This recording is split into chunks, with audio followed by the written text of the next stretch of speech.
Hello friends, welcome to Yagya investment academy. आज हम बात करेंगे भारती इंफ्राटेल के बारे में। तो ये पेजल मतलब भारती एयरटेल ये मेन प्रमोटर कंपनी है। इसमें ये कंपनी जो फॉर्म हुई थी ये या पब्लिक लिमिटेड हुई थी, ये नवंबर 2006 में पब्लिक लिमिटेड हुई थी। अभी अगर करंट मार्केट कैपिटलाइजेशन देखेंगे तो 59,000 करोड़ रुपीस का करंट मार्केट कैपिटलाइजेशन है भारती इंफ्राटेल का। So according to the market capitalization ये एक लार्ज कैप कंपनी है। इसमें कुछ चेंजेस हो रहे ओनरशिप में, वो बताएंगे इस वीडियो में आपको। तो it is the largest telecom equipment मतलब टेलीकॉम इक्विपमेंट कंपनी है, is one of the largest आप बोल सकते हो। तो इसका जो मेजर बिजनेस है वो टावर एंड रिलेटेड इंफ्रास्ट्रक्चर, ये इसका मेन बिजनेस है। तो ये क्या क्या करते हैं, ये टावर को डिप्लॉय भी करते हैं, कुछ कुछ टावर्स को ये ओन भी करते हैं, कुछ कुछ कंपनीज के टावर से मैनेज भी करते हैं। तो ये ऐसी एक पूरा एक कंपनी का ये मतलब ऑपरेशंस है। तो इनके जो क्लाइंट्स है ऑलमोस्ट सारी मोबाइल कंपनीज इनकी क्लाइंट्स है। मतलब एक तो मेजर एयरटेल है, उसके बाद बीएसएनएल इनका क्लाइंट है, उसके बाद सरप्राइजिंगली जियो भी इनका क्लाइंट है।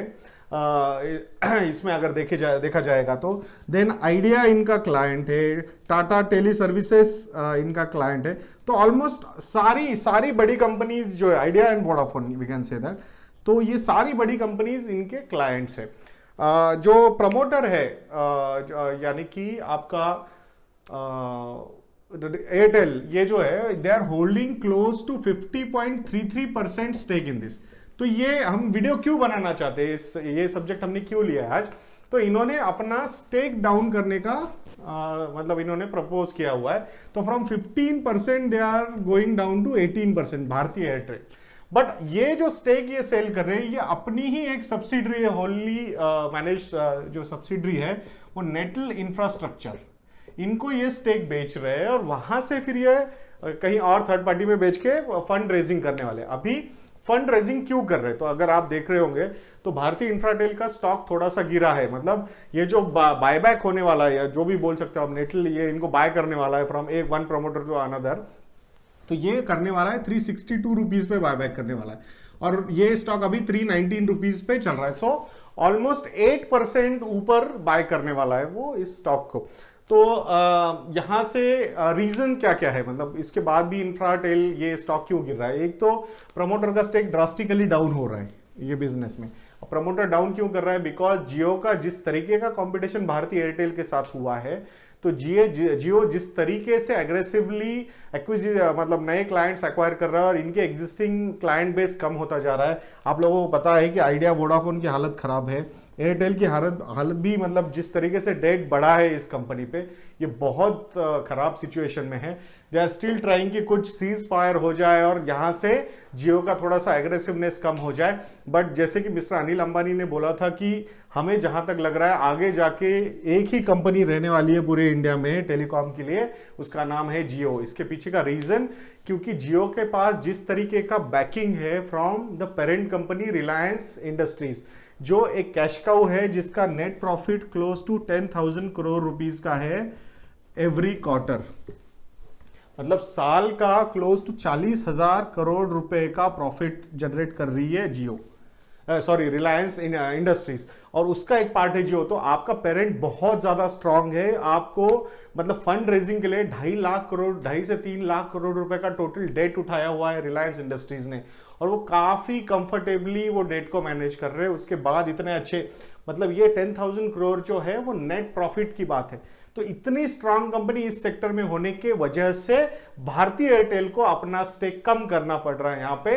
और ये एक ऐसा बिजनेस है, बहुत ही अच्छा बिजनेस है भारतीय का। आप देख सकते हो कि 59,000 करोड़ रुपीस का मार्केट कैपिटलाइजेशन है और साइलेंटली ग्रो हुआ कंपनी है। टोटल मार्केट शेयर जो है वो क्लोज टू 10 to 11% का मार्केट शेयर है भारतीय इंफ्राटेल का। काफी बड़ी कंपनी है। इससे भी बड़े इंडस एक कंपनी है जिसके टावर सबसे ज्यादा है, ये सबसे ज्यादा बड़ा मार्केट शेयर उनका 30% तक का। बट ये भी कुछ छोटी कंपनी नहीं है, बहुत अच्छे से मैनेज किया है। इनकी विजिबिलिटी या कॉन्ट्रैक्ट जो है ना वो काफी लॉन्ग टर्म कॉन्ट्रैक्ट्स है, 10 से 15 साल के कॉन्ट्रैक्ट्स होते हैं। तो यहाँ पे कंसोलिडेशन होने के चांसेस डेफिनेटली बहुत ज्यादा है जो मेन टेलीकॉम बिजनेस है। और उसका थोड़ा सा इंपैक्ट इस पे हो सकता है, but it is very well managed, काफी अच्छे से प्रॉफिट ग्रो रहे इस कंपनी में, कोई वैसा प्रॉब्लम नहीं है। बट इस कंपनी का प्रमोटर प्रॉब्लम में है, बिकॉज उनकी जो पेरेंट कंपनी है भारतीय एयरटेल, वो अच्छा नहीं कर पा रही है because of the peer pressure. Peer pressure मतलब सबसे ज्यादा प्रेशर है जियो से, इसके चक्कर में इन्हें सेल करना पड़ रहा है। तो एज अ बिजनेस हमें काफी अच्छा लगता है भारतीय इंफ्राटेल, बट इतना ज्यादा रिलेटेड टू है एक बहुत ही डेट ओरिएंटेड सेक्टर से, इसके चक्कर में अनसर्टेनिटीज हो सकती है, बहुत ज्यादा multi bagger kind of returns nobody should expect from these kind of sectors. इनको डेट वगैरह हमेशा लेते रहने पड़ेंगे, बड़ा कैपिटल एक्सपेंडिचर हमेशा होता रहेगा। बिजनेस में कोई प्रॉब्लम नहीं है, बट सेक्टर वाइज अगर देखोगे तो हमें खराब लगता है। टॉप डाउन अप्रोच में सेक्टर हम बिल्कुल सिलेक्ट नहीं करेंगे ये इन्वेस्टमेंट के लिए, हाँ, बट बॉटम अप अप्रोच जो होता है वो कंपनी रिलेटेड अप्रोच में कहीं कहीं अपॉर्चुनिटीज मिल सकती है, बट इट्स बेटर कि आपके पास बहुत सारे अदर अपॉर्चुनिटीज अवेलेबल है। एज अ बिजनेस कोई प्रॉब्लम नहीं है, but as a sector we have a lot of problem. So दोस्तों, हम आशा करते हैं कि आपको ये छोटा सा वीडियो है बट इन्फॉर्मेटिव और नॉलेजेबल लगा होगा।